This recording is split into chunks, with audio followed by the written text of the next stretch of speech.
Hi everybody, and welcome back to Tales of Wanderlust. I'm Cass, and if you want to hear about my truck camper shopping adventures and how I fell for a Facebook marketplace scam, then stay tuned.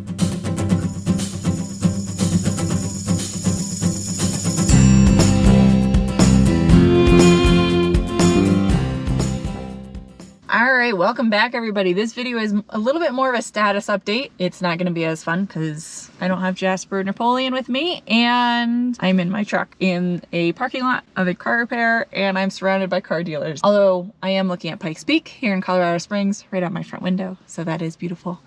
But status update, if you want to hear about the Facebook scam, jump ahead in the chapters below. But if you want an update on where I am with camper shopping, that's what I'll touch on first. So I did sell my little Northern Light 610. It went to its new owner a couple of weeks ago. Its new owner is a big camper, so that Northern Light is still going to go on a lot of adventures. I'm very happy with the new owner. He was really excited for it. But what am I going to do for a future camper? I am still looking at a truck camper. I'm saying truck camper a lot, and I really want to give that rig a try because I'm still looking for the mobility along with the luxuries of having a camper with a bathroom. If this next truck camper doesn't work out, then who knows? Maybe I'll go back to a trailer or something like that. I also don't want to get one of the huge, massive truck campers that are out there, like one of the big hosts or something like that. First off, I have a single wheel 3500. So my payload is 3,700 pounds, which yes, is still a good amount, but once you start getting into those big truck campers, it is incredible how fast they add up. Plus, I want to have a good buffer in terms of the camper base weight to adding in gear, Jasper, me, all of the additional weight. So total payload adds up really, really quickly. I am looking for a truck camper that is about 2,000 pounds dry weight. I want to have roughly 30 gallons of water, and then I want to have a black tank as well as the gray tank. With that, some of the campers I've been looking at are the Cirrus truck camper. Really great in terms of layout. They feel more modern. The bed area is super roomy. It's got windows everywhere. I absolutely love it, but I'm a little nervous about the Aldi system in it. The Aldi system is owned now by the same company as Truma, which is the heater I had in the base camp. The Truma sent me to the dealer more often than anything else. You would run into an error code. It's really finicky. Then you're without heat. So there was one time I was in Texas driving along, freezing weather. Heat wouldn't turn on, had to buy a space heater. There's been a few times that Truma was not reliable. When it works, it's amazing. I would recommend a Truma day in, day out, but when it doesn't work, not a big fan. The Aldi system is even more complicated because it actually heats the liquid glycol that goes through the whole system. So it is piped all throughout your rig so that you can have the radiant heat. It's a radiant heat system. You can have radiant heat under the bed in the whole camper. So it's quiet. It does a really even heat. But you've got pipes all throughout that something can go wrong with.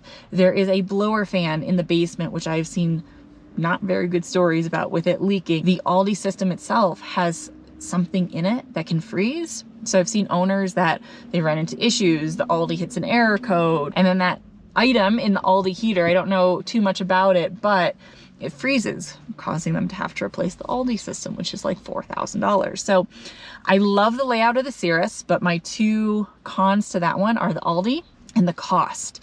They're still newer, and with that, they're still pretty expensive. So the ones I've been looking at are between $30,000 and $40,000, and I really do not want to spend that much. I am noticing that RV prices are starting to come down. There are more RVs on the market, so I do not want to jump into a really expensive rig right now and then have it depreciate like crazy as the market transitions into more supply versus demand. Cirrus is probably off the list for those reasons. Then my dream camper is a Bigfoot 8.2. So it's the 1500 series, really a perfect camper. It's the smallest one they make. It has a 30-gallon water tank. It's got the wet bath. It does have a queen, but it's one of the 6-inch short queens, so an RV queen. It's the fiberglass shell, which is solid. Problem is the 8.2s are extremely rare to find. So I have seen a few come up on the market, but they've been newer, again, in the $30,000 to $45,000 range. So I am on the search for a Bigfoot 8.2 that is older. I would love to get one that has a shell in great shape, no interior water damage, and then do the same thing to it that I did to the Northern Light, really update it, update the appliances, etc. But they're really hard to come by. So that's probably not going to happen by the time I want to get back on the road. Then I went to go take a look at the Scout, but it doesn't have a full bath. It was the Scout Kanai that I was looking at. There is a drain pan in the front that you can have a shower, and then a composting, actually it's not even a composting toilet, it's a cassette toilet. And I really want to have a separate bath. That was my biggest complaint about the little truck camper. So I don't want to go to the Scout and have the exact same problem. I was also really excited about the rooftop tent in the Scout, but after being there and seeing it, you have to unlatch the rooftop tent from the outside, which means I've got a 3,500 lifted truck, plus I'm gonna put a truck camper on the back. So that rooftop tent is about 14 feet in the air, meaning when I'm out alone, I envisioned popping the rooftop tent, sleeping up there, having the breeze and that tent experience and really enjoying it. But that means while I'm alone, I have to put a ladder on the side of the camper, crawl up 14 feet on the roof, pop open the rooftop tent, and then crawl back down that ladder. And I'm not a big fan of heights, and that to me wouldn't be something that I would actually do. So paying for the rooftop tent, which is like an extra $5,000, not really something that I would actually end up using in the end. I did look at the Adventure. This is the same company as Scout. So really good 4-season insulation, really great campers overall. I was actually pretty impressed with it. It was roomy, not a lot of storage, but the bathroom was comfortable. It had tall ceilings. So I really do like that one. I have seen the brand new one was like $35. I have seen used ones for about $20, $25. Still more than I want to spend, but it is an option. Then I've been looking at Northern Lights, which Northern Lights, I had the 610, then they have the 811, which is their next up size. They had a few other in the middle size models, but those are older and hard to find as well. So there is the 811. Overall, it's very roomy, super luxurious on the inside, but it's bigger than I actually want. The 811 was actually on the bottom of my list, but on Facebook Marketplace, which I search almost every single day, I saw an 811 for sale, and it was a decent price. It wasn't a steal. It wasn't a flashing lights, oh my gosh, that must be a scam. It was more of a, either that person really wants to get rid of it, or maybe they don't know what it's truly gonna go for in this crazy RV market right now. So I messaged the person and said, hey, I'm interested. They started responding back to me. They could answer all of my questions about the camper. So I said, great, would you do a video tour of it? They said, sure. So I spent a half an hour on the phone with this guy doing a video tour of his Northern Light parked in his driveway. He walked me through it. He told me all about it. He opened up the different cupboards. I've done a lot of these different RV tours. I also did these RV tours when I was trying to sell mine. It was exactly what I was used to. I really want to travel by April, so the 811 isn't the exact camper I want, but I figured it was a good compromise. At the price point it was, I could probably use it for the summer, sell it for the same price, and not lose any money, and then hopefully eventually find something that I actually wanted, like the Bigfoot. So I told the guy, yes, I'll buy it. Where and when do you want to meet? We arranged that we were going to meet that weekend. He had a conference that he was going to go drive to, so I could meet him. We went through all the measurements, how to tie down the camper. There was nothing about the interaction that screamed, oh my gosh, there might be something wrong. There wasn't even a minute where I thought something might be wrong. And he said, would you mind doing a deposit? And then I will hold it for you. I said, sure. So he sent me his personal Venmo account, and I sent him $500 to hold the camper. Didn't get an exact location, but got the kind of area that I was going to go to, and we were going to plan exact details a little bit closer to the weekend. And during this time, the camper was still listed on Facebook Marketplace the entire time. So I messaged him on the Friday before I was supposed to leave. No response. You could, in Facebook chat, you can see when somebody sees your messages. So I could see that he was reading my messages, but he never responded.